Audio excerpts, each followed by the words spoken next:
How long should my halftime talk be? And should I allow my assistant coach to give his perspective as well? Good question.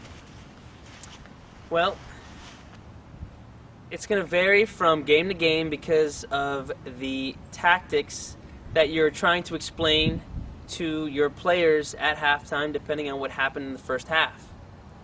But really, you should only take enough time to explain those specific tactics.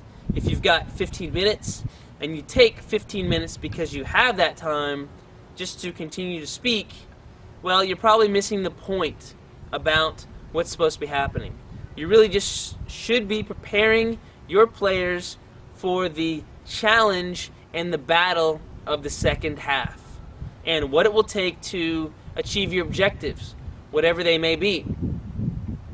So, with regards to your assistant coach, if your assistant coach has some good thoughts involved and has something to offer specific players, you should give them the opportunity to speak either first, which I would recommend having them talk first, and then have you finish up with the points that maybe you wanted to push home.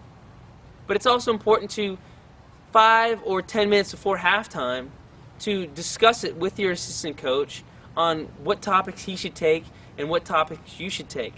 You guys are a team and you should work as a team.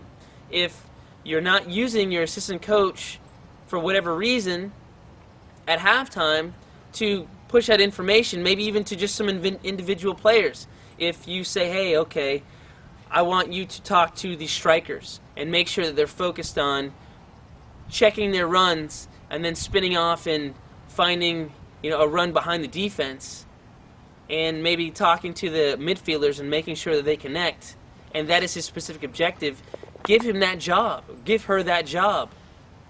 Don't just think that you've got to take it upon yourself to say everything.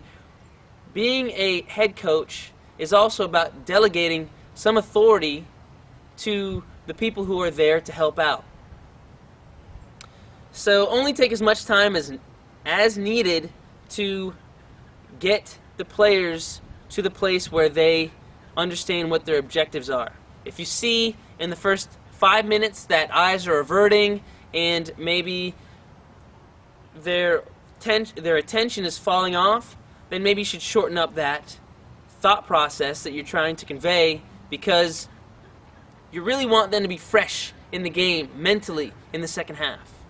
And you want them to see exactly what you want to happen in the game, instead of, I'm taking the next 3 minutes to continue to talk about something, maybe beating that dead horse, and then the kids are going to block it out. Alright, so it's a really intricate play of the players' minds, working with your assistants, and getting your point across in the most concise way at halftime. Okay, thanks, Coach. All right.